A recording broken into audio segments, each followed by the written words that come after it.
Glória a Deus, louvado seja o nome do Senhor.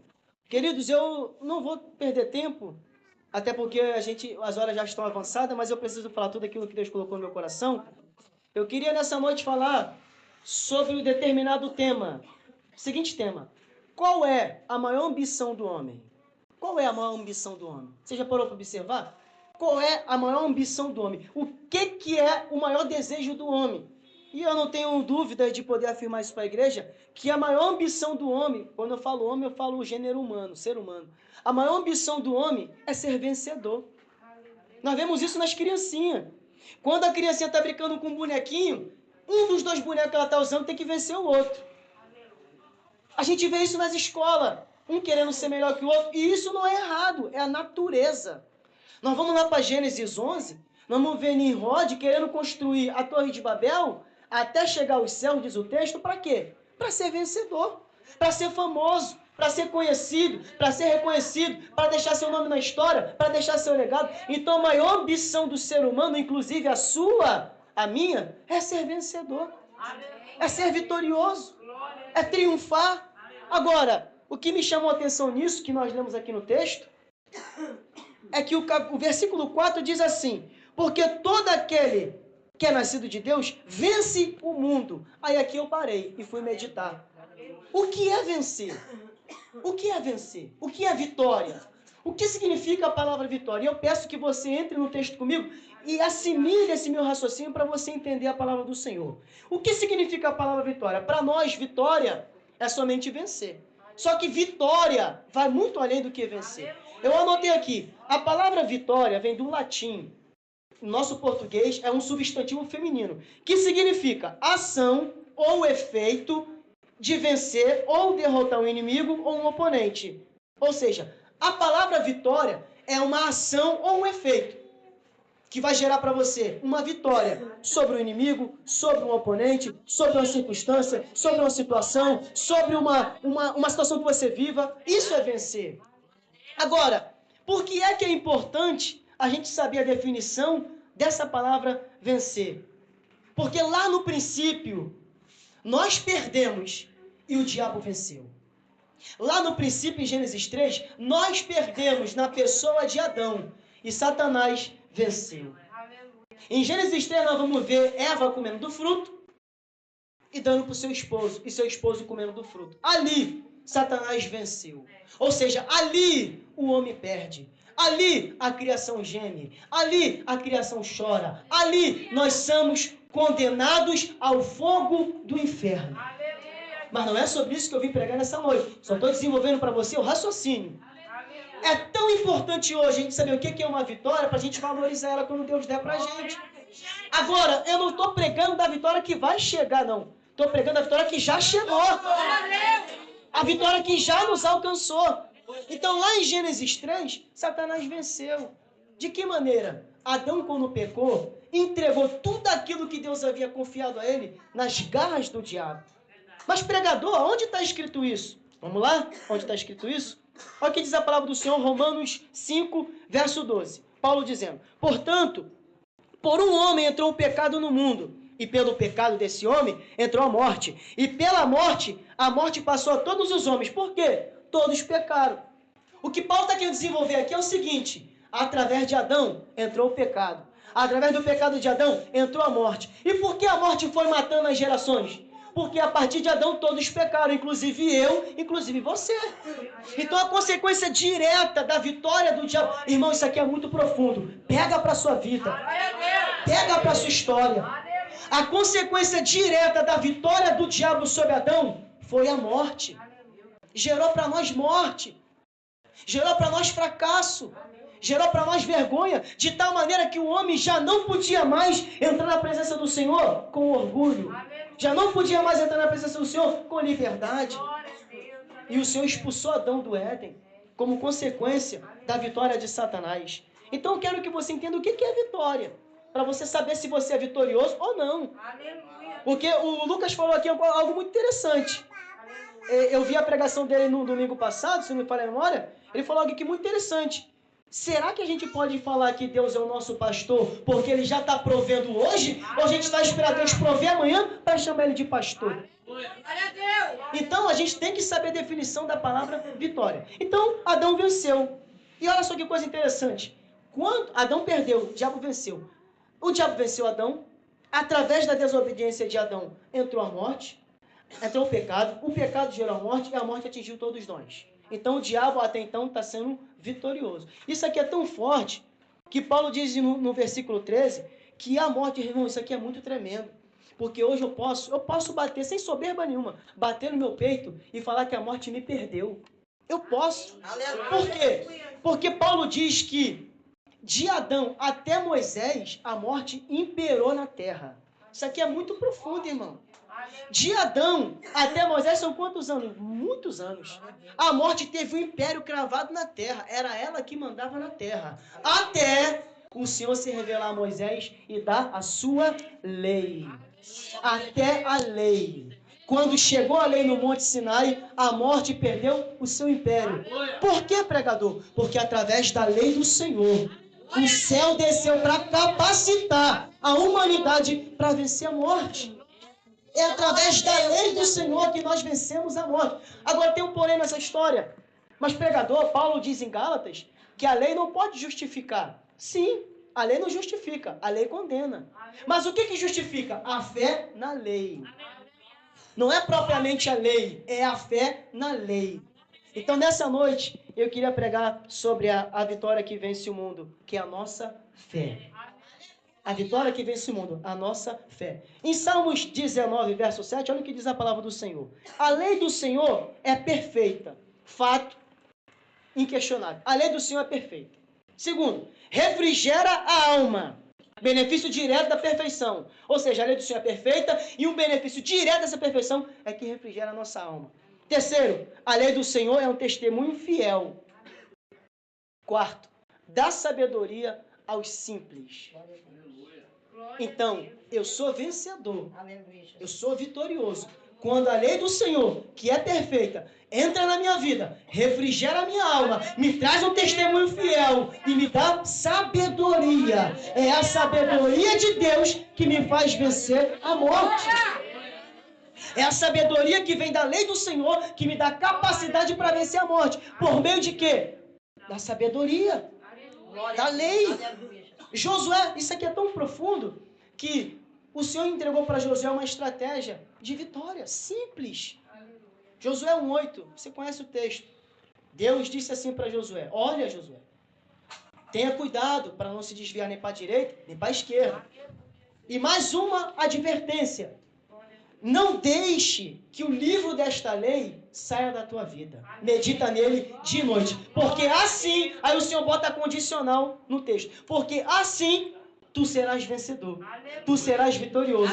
Nenhum inimigo vai te resistir. Nenhum inimigo vai te vencer. Nenhum inimigo vai ficar diante de ti por muito tempo. Porque se a minha lei estiver na tua mente, no teu coração, você vai ter sabedoria, estratégia, qualificação para vencer. Glória a Deus. Aleluia.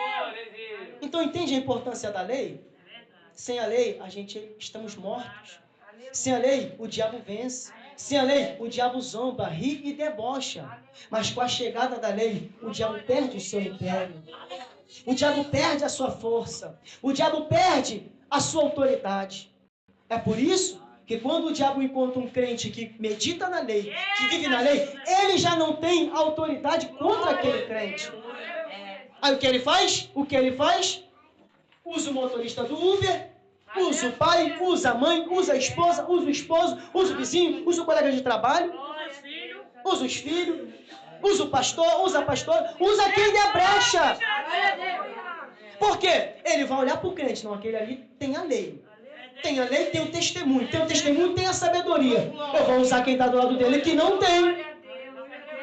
Essa é a vitória que vence o mundo. Agora, em segundo lugar, o que é o mundo? Irmãos, o Senhor me descortinou ontem para hoje. Agora, é a vitória que vence o mundo. Agora, o que é o mundo? Irmãos, o mundo não é o cosmos criado, os planetas, a Terra, não. O mundo que o texto está dizendo, o que João está dizendo no versículo 4, quando ele diz assim, ó, todo aquele que é nascido de Deus vence o mundo. O que João está querendo dizer aqui nesse texto? João, nessa época, está enfrentando um grande desafio na igreja primitiva, por volta do ano 90 depois de Cristo. Ele está enfrentando uma heresia que está tentando tirar a divindade do Senhor Jesus. E para combater essa heresia, ele está trazendo a pregação do Evangelho, a pregação da palavra, com o intuito de fazer a igreja ser fortalecida, com o intuito de dar sabedoria para a igreja vencer o mundo. Agora, o que é que João está se referindo nesse texto? A pregação pode estar chata, mas é alimento para a tua vida. João está se referindo no texto, quando ele fala mundo, ao governo que Satanás exerce na terra. Quando a Bíblia chama de mundo, nesse contexto, não está falando da terra, planeta, as estrelas, os astros, não está falando do governo de Satanás. O mundo é o governo do diabo, através da mídia, da política, através das leis, através dos governos, através dos líderes. Então João está dizendo o seguinte: a fé que vai vencer o governo, a fé que vai vencer a ideologia, a fé que vai vencer a política, é a nossa fé. É a nossa fé.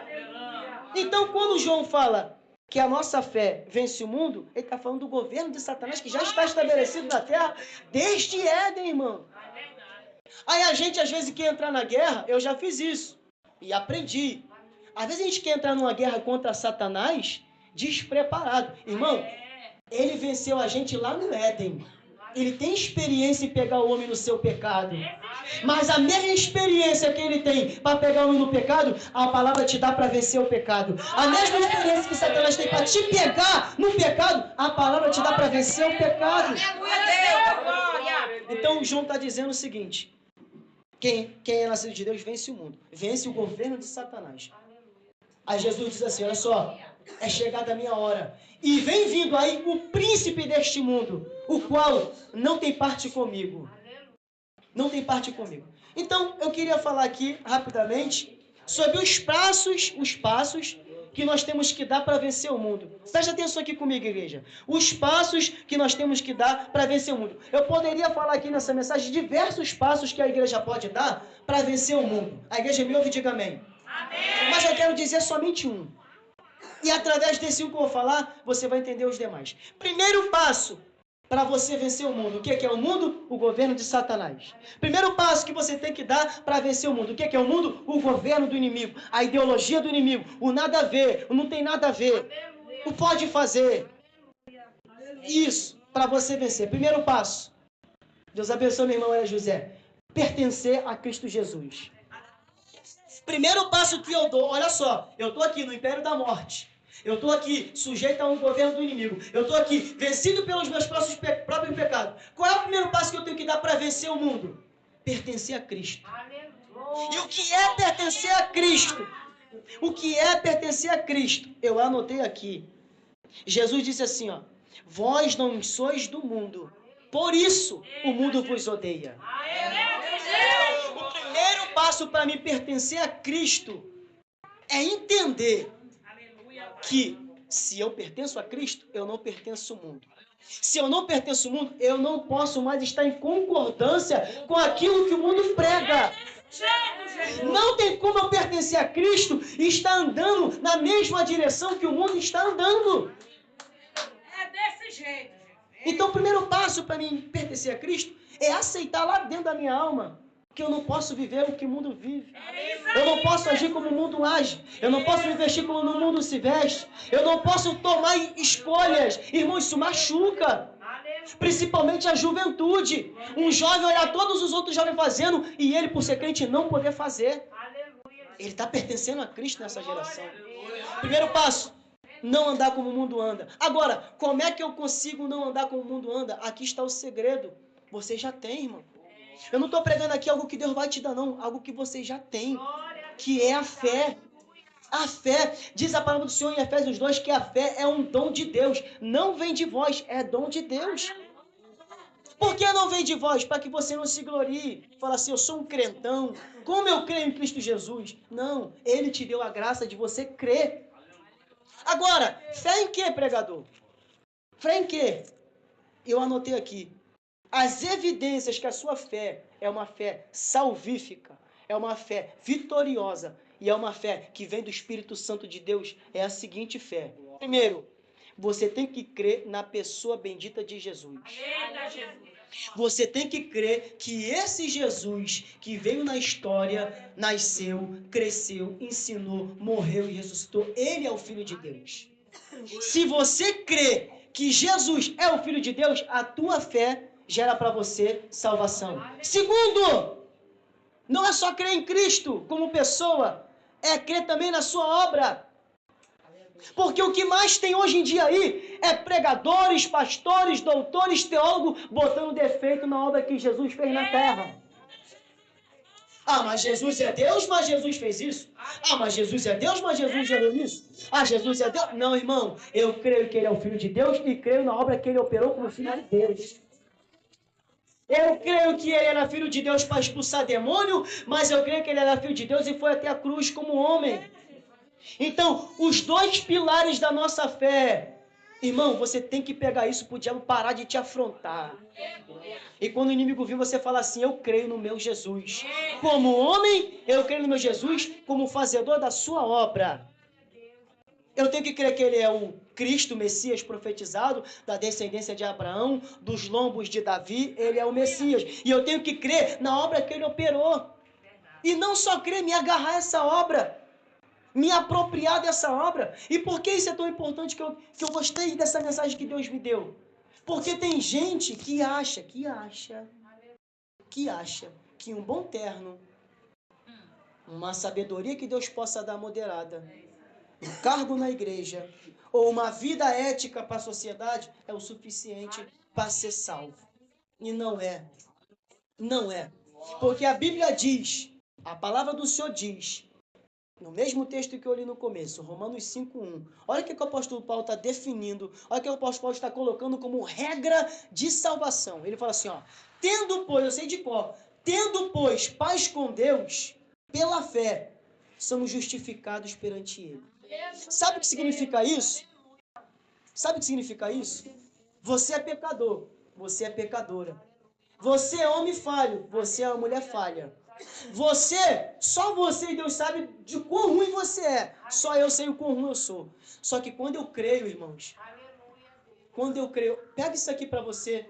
Eu estou fazendo um esforço para você entender. Quando eu creio no sacrifício de Cristo Jesus na cruz, o apóstolo Paulo diz, pela inspiração do Evangelho, que Deus revelou para ele, quando você crê na obra de Jesus, não é só falar que crê não, irmão, é viver. Quando você crê, sabe o que Deus faz no céu? Sabe por que o diabo odeia tanto essa palavra? Sabe por que Satanás odeia tanto essa palavra aqui que eu estou pregando? Porque Satanás sabe que quando eu crer e essa fé subir, o Senhor Deus Todo-Poderoso que está sentado no trono vai pegar todos os créditos do seu filho e vai apoiar sobre a minha vida. Quando você crê em Cristo, a justiça dele é aplicada sobre ti. Quando você crê em Cristo, a misericórdia dele é aplicada sobre ti. Quando você crê em Cristo, o poder dele é aplicado sobre ti. E eu vou te provar até o final dessa mensagem que isso está na Bíblia. Quando você crê, as virtudes de Cristo são colocadas sobre ti. Quando você crê, ele te dá dons. Quando você crê, ele te dá qualidades. Quando você crê, ele te dá portas abertas para você entrar. Quando você crê, ele te chama pelo nome de filho. Aí João Batista, lá no Evangelho de João capítulo 1, olha só, João Batista dá testemunho que Jesus era o Cordeiro de Deus que veio para tirar o pecado do mundo. Você lembra disso? Aí o próprio Cristo fala assim, ele veio para o que era seu. Ele veio para o seu povo. Ele veio para os judeus. Descendência de Davi. Tudo certinho. No tempo profetizado por Isaías. Do jeito que Isaías, Zacarias, Miqueias profetizou. Na cidade de Belém, de Judá, a menor delas. Num tempo de calamidade e caos. Foi perseguido no seu nascimento por Herodes. O dragão vermelho do Apocalipse. Ele veio, mas o seu povo não o receberam. Aí se você, nesse texto no verso 12, no verso 10, você fala assim, meu Deus, os judeus fracassaram. E agora? Mas o mesmo autor que fala que os judeus fracassaram, fala que Deus não fracassou. Porque quando a gente fracassa, o plano dele ainda continua de pé. Aí ele fala assim, ele veio para os que era seu, mas os seus não receberam. Mas, adversativa, mudança de rumo, condição. Ele fala assim, mas todos Quantos o receberam? Ele deu. Irmão, ele deu. Sabe o que é dar? É eu te dar e não querer de volta. Ele deu o poder. Para você ser feito filho de Deus, tem que ter algo poderoso para te fazer. Deu o poder de serem feitos filhos de Deus, os quais não nasceram da geração do varão, homem com mulher, mas do Espírito Santo de Deus. Quando você crê, e eu sei que você já crê há um tempão, quando você crê, essa fé te gera ser feito filho de Deus. Aí o apóstolo João está falando aqui, porque todo aquele que é nascido de Deus. Então o que eu estou falando aqui é sobre o nascimento de Deus para a sua vida. Verdade, Jesus. Aleluia, Senhor. É forte. Quer vencer? Nasça de Deus. Quer vencer? Creia em Cristo Jesus. Quer vencer? Creia na cruz. Quer vencer? Ame a lei. Quer vencer? Leia a lei. Quer vencer? Viva conforme a palavra de Deus manda. E Satanás vai ter que recuar. Partindo para o final. Partindo para o final. Desses passos, primeiro é pertencer a Cristo. Depois que você pertence, olha os passos que você vai começar a dar. Santidade, obediência, fidelidade, amor, paciência, mansidão, tudo isso. Mas o primeiro é pertencer a Cristo. Irmãos, o que eu vou falar aqui é muito polêmico e triste, mas me perdoe. O Senhor está falando na minha boca. Tem gente que fala que é de Cristo, mas não vive nada disso. Essas pessoas, inclusive eu, tem que rever. Irmão, todo dia na nossa oração a gente tem que se rever. A gente tem que se revirar. Porque o Senhor nos quer para Ele. Para quê? Agora, para que Cristo me quer para Ele? Para que eu venha ser um representante dele na terra. Irmão, eu tenho aprendido isso depois de 10 anos de caminhada. Meu pastor está ali. Meu pastor Cícero, ele foi um pastor que me batizou e que me casou. Sabe da minha história? São 10 anos de caminhada, de muitas quedas e fracassos. E eu tenho aprendido, evangelho não é sobre quem eu sou, é sobre quem o outro é.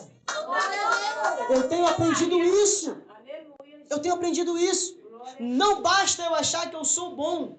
O que as pessoas acham de mim? E eu já perdi muitas noites de sono preocupado com o que os outros falam.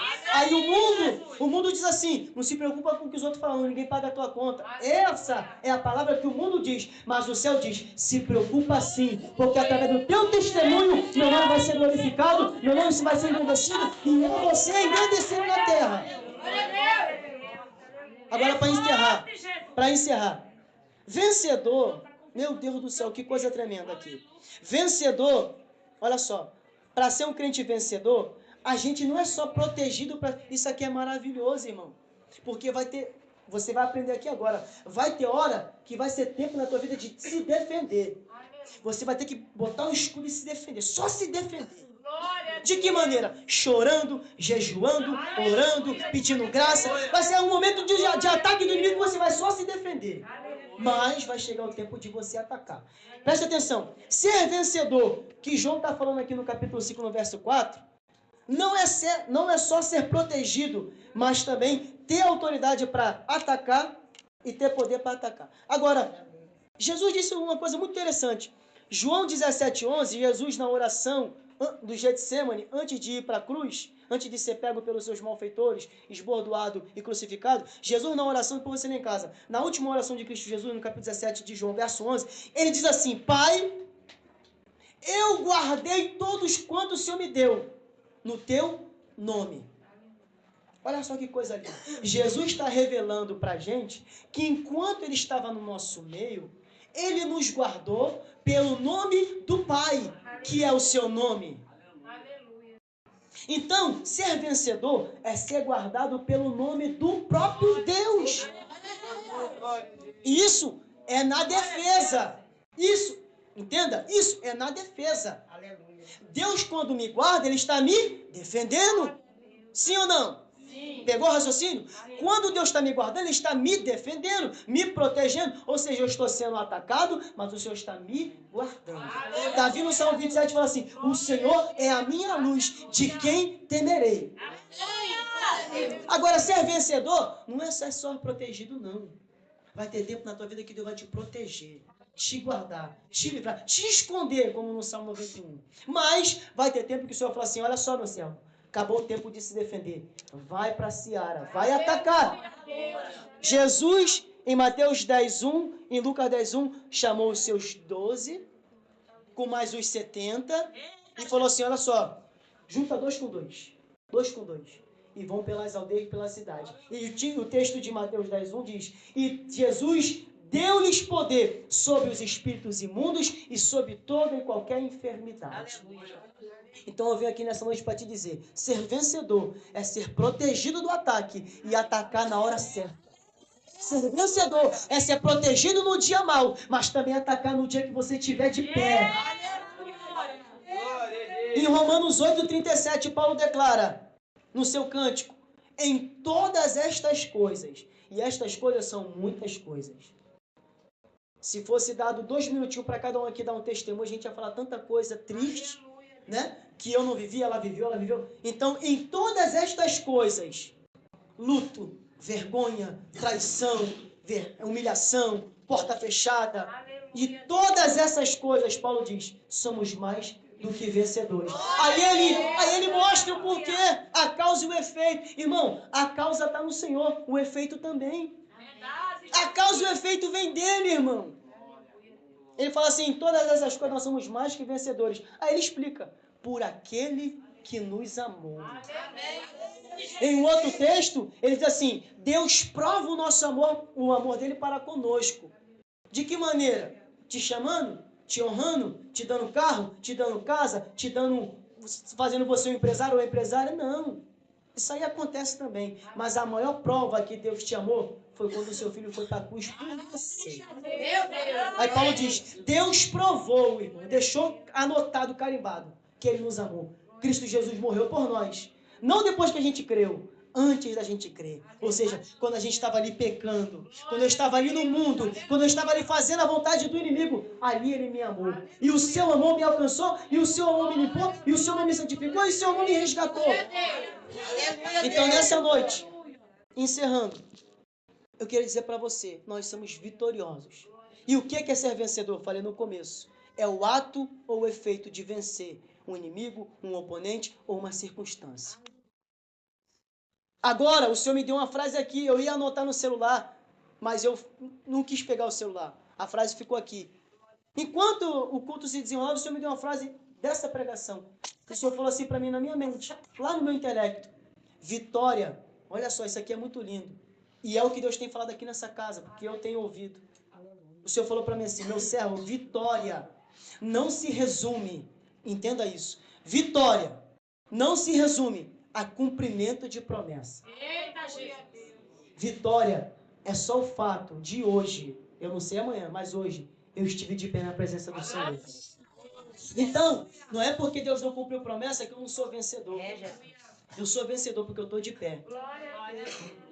Não é porque Deus não me honrou ainda que eu não sou vencedor. Eu sou vencedor, eu estou de pé. Não é porque Deus ainda não fez o que Ele falou há 15, 20 anos atrás que eu não sou vencedor. Eu sou vencedor, eu continuo de pé. Então, vitória na tua vida não se resume a cumprimento de promessa. Porque vai ter promessa na tua vida que talvez não se cumpra. Quem sabe é Deus. Mas você ficou de pé? Você permaneceu de pé? Você está caminhando? Você está perseverando? Então você é vencedor. Você é vencedor. E outra, você não é vencedor de pouca coisa, não. Porque se o Espírito de Deus abrisse nossos olhos espirituais, a gente ia ver com o que a gente está guerreando. Demônios terríveis. Demônios com poder de tocar na nossa vida e fulminar a gente. Mas por que ele não toca? Porque o Senhor, no tempo da defesa, nos guarda. Agora, coisa interessante, linda e maravilhosa. Se coloque de pé.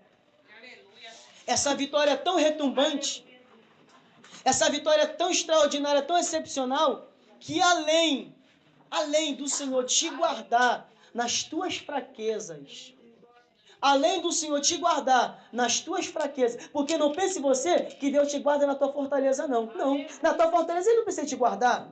Sim ou não? Deus te guarda nas tuas fraquezas. Lucas leu aqui, 1 Coríntios 10:13. O que Paulo diz? Olha só, a tentação é humana, mas dentro da tentação tem um escape. Ou seja, esse escape é a proteção, é a guarda, é o livramento. Deus te guarda nas fraquezas e ainda te dá a graça ainda te dá a divina vocação de você ser guardado na fraqueza e ainda ser um instrumento de ataque no mundo espiritual.